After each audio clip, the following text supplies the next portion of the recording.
USAA knows dynamic duos can save the day, like superheroes and sidekicks, or auto and home insurance. With USAA, you can bundle your auto and home and save up to 10%. Learn more and get a quote at USAA.com/bundle. Restrictions apply. Whatever the occasion, effortless elegance is right this way. Because Hilton brings you new ways to stay courtesy of the Nomad London. And it doesn't stop at award-winning dining in a space draped in velvet and illuminated by vintage chandeliers. No, this day goes beyond with unparalleled personalized service and attentive hospitality. Oh, and did we mention the Nomad London can be booked using your Hilton Honors points at Hilton.com? Hilton, for this day.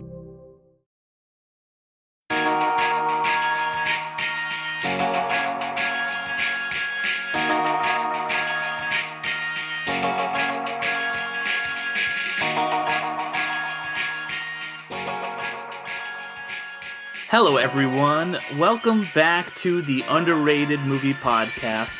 This is a podcast where we discuss films that are underrated, underappreciated, and ones that have gone under the radar and passed most people by. Today, I'm going to be discussing the 2002 film The Whale Rider, written and directed by Niki Caro.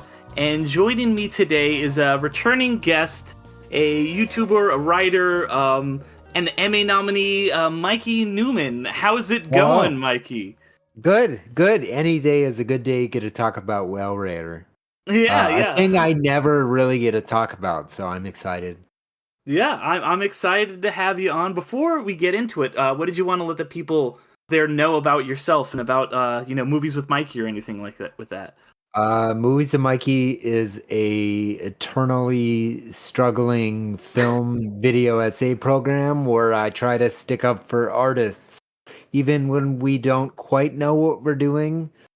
There's always something more to the way people dismiss in the modern era of which I don't blame anyone after Space Jam 2. Really, I'm just saying it's all Space Jam 2's fault, I think is what I'm saying. Yeah, Space Jam, other than one really good Michael B. Jordan joke, there's nothing really great about else or salvageable about that movie. But yeah, shocking. Like, you can't make the algorithm the bad guy when streaming takes over the entire world. It was just weird. Yeah, like, it was something else. All of the quiet parts out loud. Yeah, and they have like cameos. They're like, yeah, this is a kids movie. We've got those wacky rapists, the Droogs, in here in the background, and you're like, what is even happening? So yeah, does feel like a movie written by AI, but thankfully the one we're talking about here today, and I guess I should introduce myself as well. I'm Derek McDuff, host of the show. But the one, much like yourself, I like to champion films, that need more love and attention. And when I first had you on a while back, you mentioned that The Whale Rider, correct me if I'm wrong, is like your favorite film or one of your favorite films?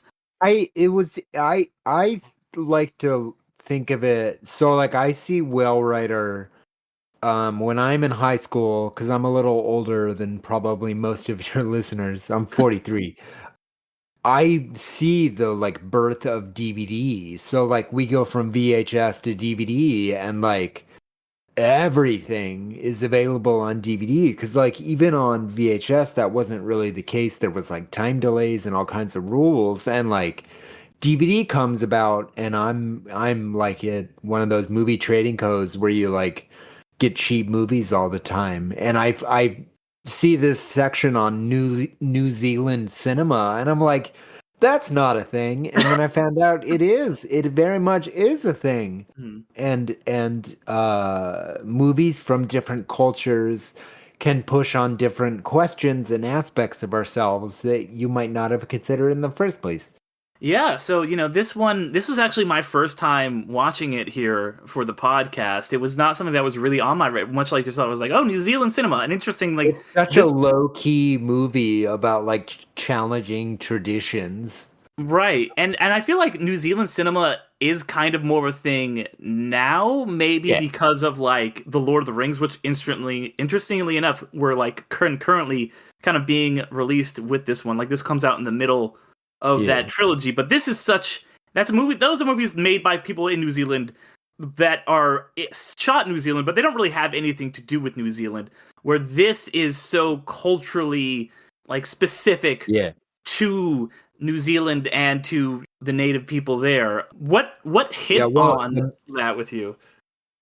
The stuff about the Maori tradition and like being a kid nowadays and growing up in like these very conservative, sometimes faith or faith adjacent sort of traditions, and it hits along these gender lines where like this movie just spoke to me because all the traditional conservative voices in this village are like, boys are the warriors, boys are the ones getting shit done, you know.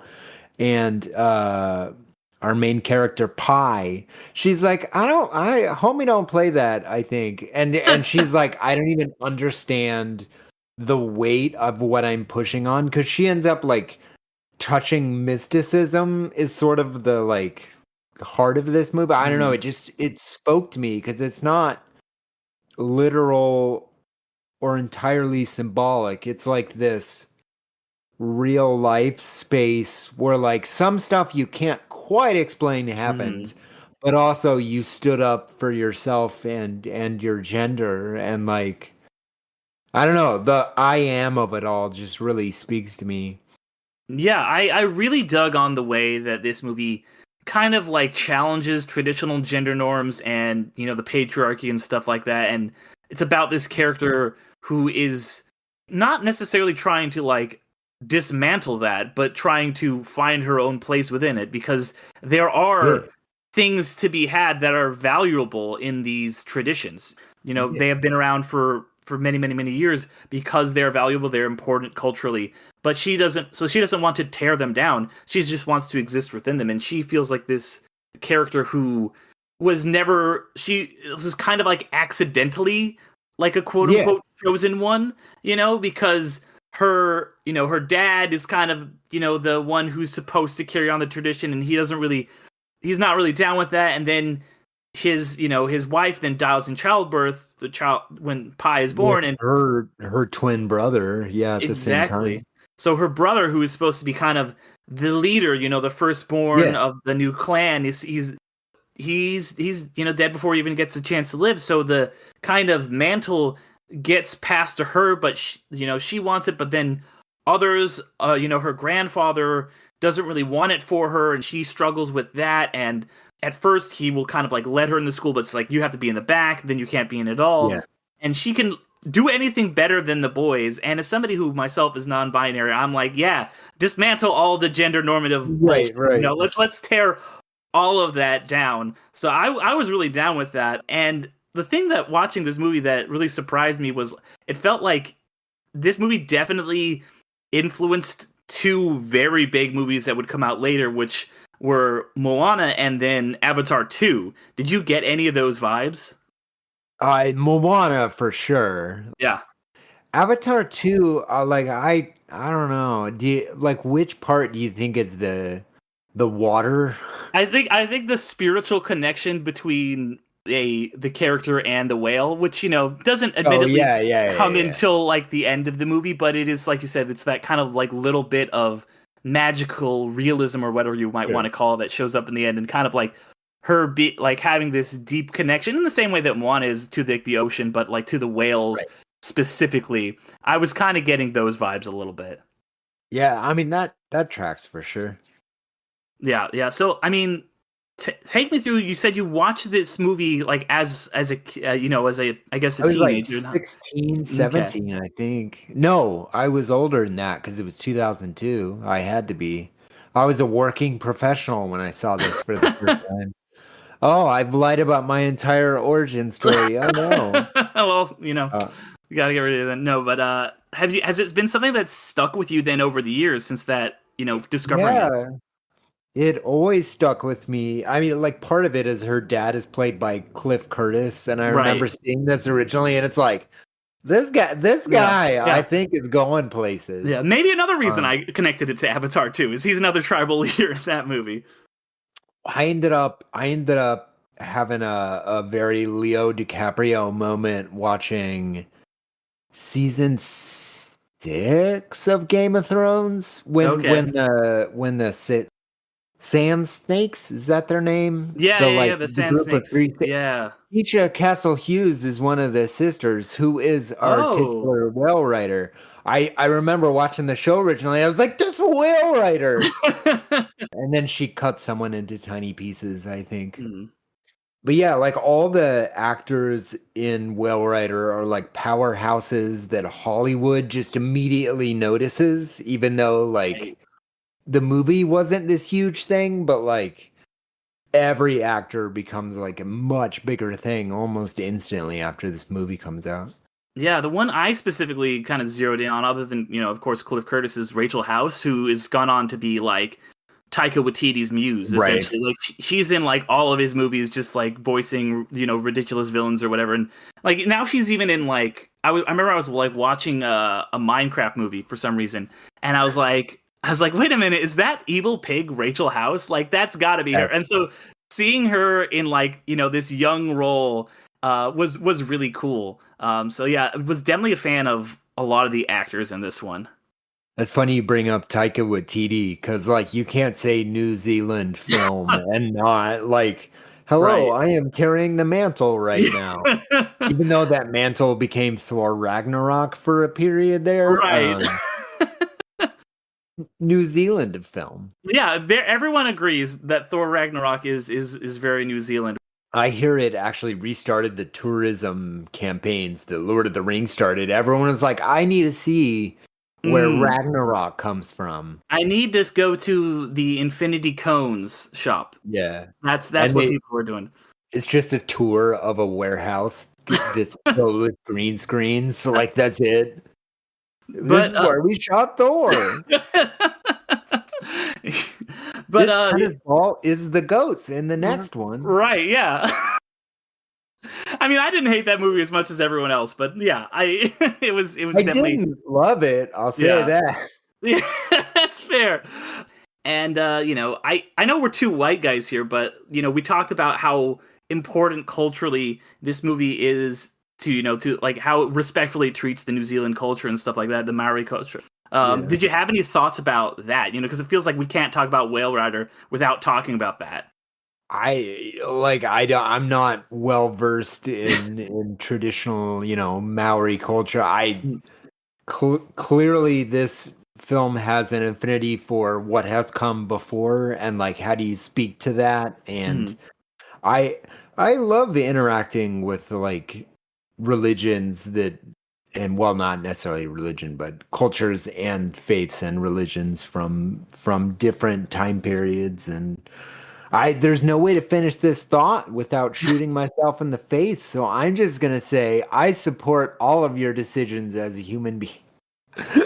Fair, because yeah, as I said, we're not necessarily the experts on this, but it is something that whenever I see something that is depicting a culture that I have not that much experience with, it's something that I always really appreciate. And especially when it deals with like conservative aspects within that culture, because like I can't speak to that, but I can speak to kids not having a place to belong and like forcing themselves into it. I was like, I speak this language, sure. Yeah, that is definitely one of the big through lines, because it's not just Pi that has that, right? It's like there's other kids in this that are feeling that. Like her best friend, is kind of, he's the boy who's, some of this seems like it's put on his back, but he's not really about this. Her uncle, he's also was like, he was the best at, this stick fighting, but he's kind of like, oh, I was the second born, so I just kind of like fucked off. And just ate a bunch and started dating Rachel House. So then why was that such a big thing for you, the draw of being a kid and feeling like you weren't filled in? What did you want to say about that? I think I can speak specifically to being a child that wants to do, because like when I was a kid and still as an adult, you show me a thing, I want to try it. Like I've just always been that guy. So like the thought of adults saying this isn't for you is just like my brain is wired to be like, oh, it is, oh, this is mine, this is so like I just really related to the like heart and blood of this movie is like kid comes from tragedy, has to like figure stuff out, but like her dad holds the tragedy of her brother and his wife against her, even if he doesn't intend to. So, like, I don't know, just there's so much like character stuff happening in this movie that is not Pie's fault. And like, Pie just like another bag, I guess. All right, throw another one on there. And she shows everybody what's up. Like, they're all like, trust me, I know how the world works. And she's like, do you? And I relate to that till the day I die. Question all authority. Yeah, I'm of the same vein, you know, whether it be, you know, because of gender norms or cultural things or whatever, like whenever it's like, let's just put you in this box, you know, you're not allowed to do this thing. Even though you might be really good, or as we see in this movie, she's the best at it. Like, she goes and retrieves the whale tooth from underwater when none of the boys can do it. You know, she's the only one who's able to do these things, and because of the circumstances of her birth, grandfather just looks down on her and thinks she's not good enough to do this thing until, you know, this kind of, even when she does retrieve it, you know, her grandma's like, we're not going to tell him right away. We got to kind of ease him into this. And then there's that really, in my opinion, kind of incredible finale where, you know, she calls the whales and they end up beaching themselves. And everyone's, you know, trying to like get them back into the water. It's this like very, like, cause you will see a beach whale. That's very sad, you know? And everyone's trying to get them back. And, you know, he's yelling at her like, you've done enough. And, you know, through whatever magic, you know, heritage, whatever it might be that she has, she is able to, as the title of the movie might imply, ride the whale and lead it into the ocean and kind of like bring it title back. Oh, right, great name drop. Well, I would have called it "Will She Ride the Whale?" Question mark. Who knows? Just right on the cover, just right on that whale. Man, major spoilers right on that, that cover. But yeah, what'd you think of that ending? It reduced. So there are movies you can count on one hand that have reduced me to a pile of tears. It's like Whale Rider in America, the ending of 6 Feet Under. Like, there's just something about when, like, because the music in this movie is haunting. Like, it is always like right outside the space, like sort of permeating in. And there's no winning scenario, and Pie like invents one. And like I love it when a movie pulls off the magic trick in a way that like changes your life, you know? like oh, the world actually does make more sense now. Like, it's fine to challenge anything like that you don't agree with, because like this is the only life you get, you know? And like it sucks when people tell you no. I don't play that. And this, you know, especially in today's day and age when, you know, things are, especially in, you know, America, things are getting more and more like you're getting the rules and conservatism is taking more of a grasp. You've got to kind of, you know, metaphorically ride that whale and just kind of like, you know what, fuck this. I'm not going to listen to this bullshit any longer, and just kind of go out and strike on your own and lead the whales back, even though everyone is telling you that it might not be, you know, what you have to do. And of course, that's not the last scene of the movie, though. The last scene is when she kind of does finally become the leader, and her dad's boat is finished. Her dad, who, by the way, had, you know, Cliff Curtis, had fucked off to Germany. He's, you know, she's going to have a sister. She almost goes with him, but she ends up like, you know, early on in the movie, but she realizes like, this is where I'm supposed to be. And you have that really, the scene that, you know, got me very, very emotional was that last scene in the movie when everyone's kind of come together to push, you know, her boat off and to like make her the leader, and for her to kind of like lead the people both metaphorically and literally, and is heading out into the ocean, and the music is swelling. Great score in this thing too. What did you think about that scene? Brace the rudders! Raise the sails! Raise the sails! Captain, an unidentified ship is approaching. Over. Roger. Wait, is that an Enterprise sales solution? Reach sales professionals, not professional sailors. With LinkedIn ads, you can target the right people by industry, job title, and more. We'll even give you a $100 credit on your next campaign. Get started today at linkedin.com/results. Terms and conditions apply.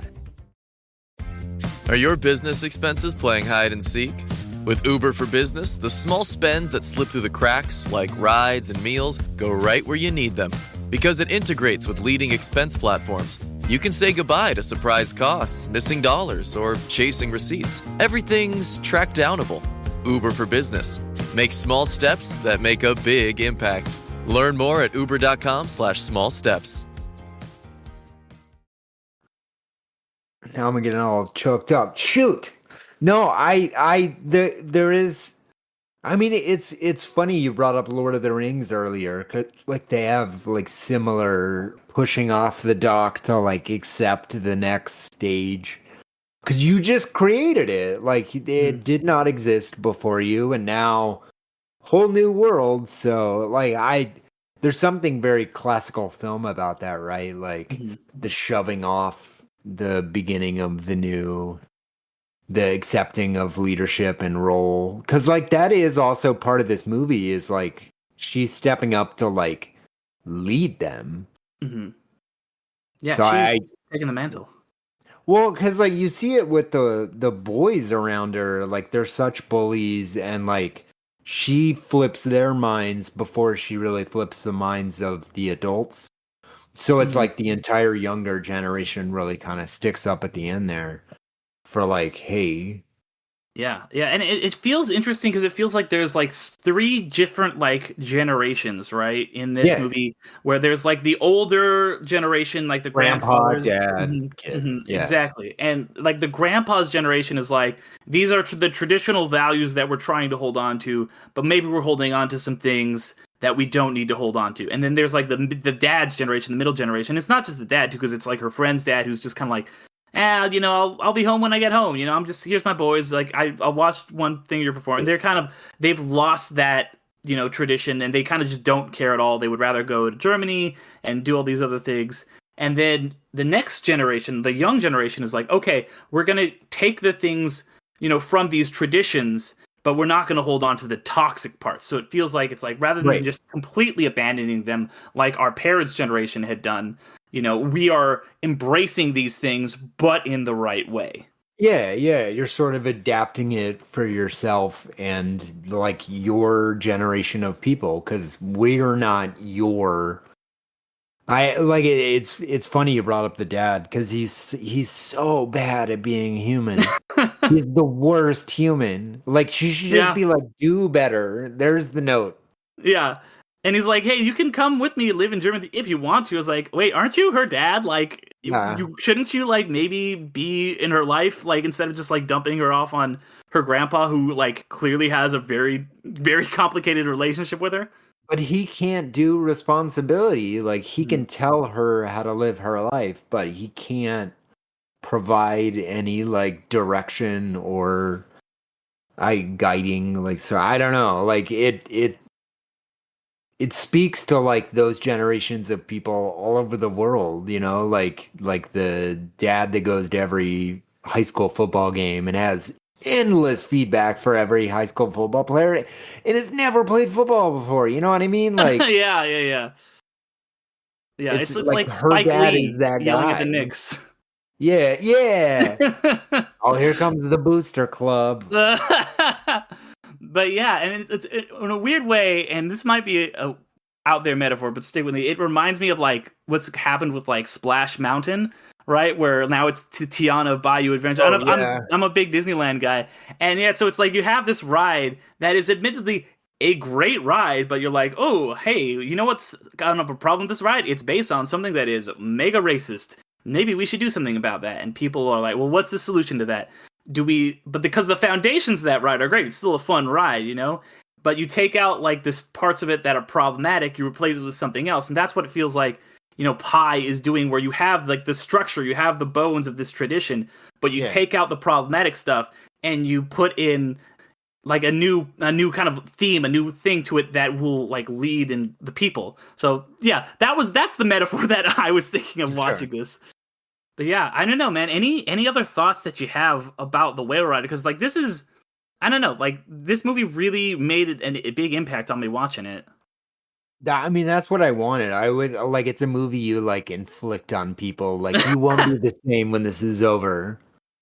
Like when she like puts her forehead on the whale at the end, and like you can tell that they're like communicating, or she is at least like a shot. I don't know. Like it just the mixing of scientifically like sort of acceptable like framing, and then inexplicable magic, and like whatever through line combines those two things in your head, like mysticism or happenstance, or like I don't know, like that's the magic of film, right? Like yeah, it really is, and I'm glad you made me watch this one, and then hopefully some of my listeners will now who had not watched this one or discovered it will be swept up in the magic of this movie as well, because this is not one that's on, and it's one that like it's like an indie movie. It's one that like for its budget did pretty well. She got like an Academy Award nomination. Yeah, youngest ever to be nominated. Yeah. So, or I think second. Oh yeah, youngest. No, you're right. Because Tatum O'Neal was supporting. Okay. Main actor. Yeah, you're right. Yeah. So yeah, like and Paper Moon. But yeah, like this is, but it's one that never made like a huge impact, like especially in the US. Yeah. Well, like, it was right after like 9/11 as well, so like timing wise, it's just such a peculiar moment in time. But yeah, like to me, it represents when DVDs happened, and like region-free DVDs, and like you can just watch movies from other places in a way you just never could before. So like that freedom is always kind of what Whale Rider represented to me. Well, yeah, that's interesting. That's ironic, because this is a movie about like freedom, about like getting out of the ocean and discovering these new worlds. And right, hit me so hard. Yeah, because I mean, this movie, it does come right when DVDs are becoming a thing, 2002. So, and I think that was really a revolution for independent and worldwide cinema, right? Like, there's so many films that it would be really hard to find, like Hong Kong action films, or like French, like independent cinema, like, or New Zealand cinema, as you said, like something we would have go to the one indie theater all the way across town. Maybe you'll get in, like, right. And like VHS trading was a thing like back in the day, and like how it's like you had to like know somebody who was like a film guy that like had some connection to get this. And this movie feels like the beginning of those kind of floodgates being opened and just letting everybody watch and see these things that they would not have gotten a chance to before, in a way that feels, really revolutionary. And we are kind of living in the wake of that, because now film is so global. Like, both we're getting movies from, other places, and, American films are going overseas and stuff. And it's this beautiful cultural exchange, despite current administration trying to, put tariffs and shit on foreign movies. I think that's such a good, important thing to experience movies from other parts of the world. And yeah, New Zealand included. Yeah, it's funny you mentioned the tariffs thing, because like when my brain put together that X2 is a foreign film because it was shot in Vancouver, I'm like, what? And it's like, it's just, we live in a stupid hole. Yeah, it's really fucking dumb, and it's just like, what does that even mean? Because like almost every movie to some extent has, whether it's like a VHS thing or VFX thing or something, like most movies have something done like from foreign influences. I was it was something my fiance was talking about the other day, where like the majority of toilet paper in America is made in Canada. And I was like, like what a really obvious weak point that like has proven America cannot handle up Right, to yeah. this point. Like We all lived we through run that. out of toilet paper, we start shooting. Like that is Yeah. just how it is. I that terrifies me. Yeah, no, it's Invest in toilet paper, kids. That's the coming gold rush. yeah, exactly. He's the way to be. Yeah, there you go. Like we all learned our lesson 5 years ago, and now we're getting ready for the second wave of no toilet paper madness. So Yeah, I still have all my hand sanitizer in my closet. I'm gonna sell that off when that rolls back around. So yeah, the hand sanitizer good can't go bad. It's sanitizer. So right, exactly. It's supposed to clean things. It can't. yeah. Was Yeah. it gonna make itself more clean? Okay. But yeah, like I just wanted to circle real fast back to New Zealand cinema because I think that partially because of this, but also because of Lord of the Rings, it becomes kind of a thing, and now you have somebody who like Jane Campion who, she was nominated for Academy Award in the 90s, but like now she's like, I feel like such a bigger name. Obviously, we talked a lot about Taika Waititi. We have people who like started on like Hercules and Xena, which like I watched as a kid. I never knew were shot in New Zealand. Like you have Carl Urban and like all the people coming out of Urban, all-time classic. Right. I don't. Are there any other films that come out of New Zealand that you really loved? See, this is the dangerous part because every Australian knows you confuse them for New Zealander, you get jumped. The other way around, you get jumped. Right. Because my brain wanted to immediately make a Yahoo serious joke, and I was like, no, sir. No, sir. That's not Aussie. Oi, oi, oi. Oi, oi, oi. Yeah, there you go. So no Mad Max here. You can't saying that. Yeah, George Miller is my favorite. Nope, not. I can't think of anyone off. The Flight of the Conchords. Yeah. That's good stuff. I mean, obviously, yeah, I think Lord of the Rings is so instrumental to where we're at, and yeah, I mean, we ragged on Love and Thunder, but I kind of do love Thor Ragnarok. I don't know if that would technically classify as New Zealand cinema because it's made from the Marvel machine, but I just think that's a great superhero movie. I agree with your opinion, and you're right to have it. Well, thank you. I mean, how about Power of the Dog? How about that one? That's a Howard the Dog? Power of the Dog. Oh, I heard Howard, like Howard the Duck, and I was like, is this some like Earth 414 or whatever it's called, like version of Howard? Yeah, it's the Mandela effect. Yep. Yeah, but yeah, man. Any final thoughts here before I let you go?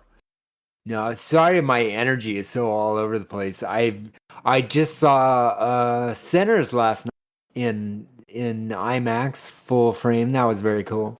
So did I, actually. I just watched Sinners really? too. Yeah, ironically enough. I wanted to go see it at like a 65 millimeter showing down at like Universal, but couldn't make the trip. But yeah. We saw it at Universal City Walk last night. Oh man, I almost could have been in the same theater as you. That would have been crazy. That's wild. Yeah. I think they were doing like 2 or 3 theaters, but when we were in Japan recently. Okay. And Sinners came out while we were in Japan, and Thunderbolts also came out while we were in Japan, and Thunderbolts kicked Sinners off the IMAX screens immediately. Yeah. Because we live in a hell. And I was like, am I never gonna see Sinners in like because like it was just because it came out in Japan right after we left, so it was just bad timing. And no, I saw it last night, and I was like, oh, thank you, I get it now. I finally understand. Yeah, I really want to see if I can get to that 65 millimeter IMAX showing before it leaves, because I was like looking at the shows, I was like, man, like it is almost sold out. I would have to sit right in the front row, and it would be an hour and a half drive for me. I was like, I'll see it in the regular screen for now, and maybe once it dies down a little bit and I can get a better seat, I'll go back. But we'll see. But yeah, go ahead. I was just gonna say, I actually got pulled out of it a little bit in the same way that like The Dark Knight and Inception were like the ratio change. the ratio change is so extreme. Like I've never seen shots of driving through cotton fields look so shockingly gorgeous as they do in this movie.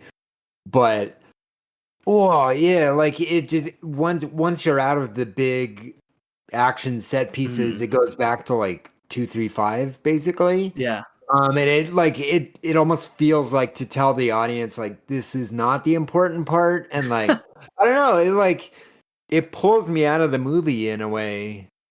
Yeah, that was always my one that problem. too. That's the movie I was about to say is like Interstellar. That was the big, like not my big problem, but that was the one thing that always kind of like a little bit stuck for me was the ratio change in Interstellar, because I know, Nolan, he's gotten more and more into like shooting IMAX, and now most of his movies are just kind of shot in IMAX, but that Interstellar is the one that feels like it's 50-50. Fully IMAX, I think. They just announced that, right? Like, yeah, so I guess the Odyssey is a movie now. Right? Yeah, hey, Is that in the public domain? The Odyssey? Let's check. Like, how long's Homer been dead? Like, has that one rolled over yet? Homer's Odyssey. That was an episode of The Simpsons. I don't know if that's been long ago enough. Homer's Odyssey, that it's in the public domain. Simpsons did it. Yeah.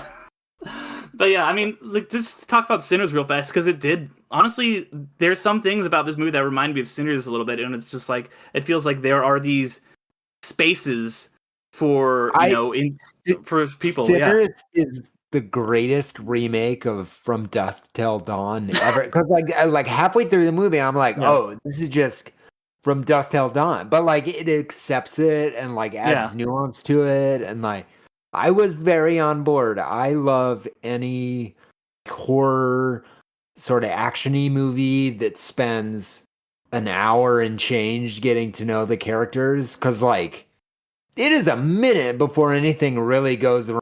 Yeah, and I will say, I love From Dusk Till Dawn. This one did feel like at least it introduced the concept of vampires a little more organically, because it was like, oh yeah, there's this Irish Protestants. Yeah, Irish Protestants being chased by Native Americans. Like, I'm like, that's kind of a cool concept. I would almost watch that movie too. Like using the crosses, because like when they introduce the vampires in the movie, like there's always like a big crucifix cross behind them, and I'm like, oh, Ryan Coogler does not piss around like with the symbolism. I remember Black Panther as a Marvel movie where like the color blue just represents imperialism in this whole ass movie, because Ryan Coogler goes hard, and I appreciate that. He does, and I'll just say, as somebody who is always championing movies that are like not based on anything, because I mean I love movies that are like this based on a book or something like that, but we don't get enough big blockbuster movies today that are just like, this is an original concept. It's not based on anything. And I think I saw somewhere that said that Sinners has the highest box office since 2017 for an original movie. So I'm like, sweet, let's normalize that again. I mean, you're competing with literally horror movies. And then once they've done one horror movie, then they're just a factory making The Conjuring. Like, that was one of the trailers. I was like, we're still doing this? Yeah, I was Conjuring, like, part 19. Yeah, the Warrens are back, and they're fighting another doll this time. They got to imprison another doll. Well, Mikey, this has been a blast. Thank you so much for being on. Thanks for having me on again. Yeah. Where can people hear you and watch some of your stuff? You can check out Movies of Mikey on YouTube at youtube.com/filmjoy, or you can check out Filmjoy and Movies of Mikey on Nebula, where the episodes are up a couple weeks early. We just put up an episode about Heat, a 1995 movie I'm just getting to. You might have heard of it. Timely. I waited 30 years. Hey, I just watched that one like a couple months ago, so I'm right there with you, man. So, and I'm like, damn, I waited too long for this one. This is a very good movie. I guess the people were right.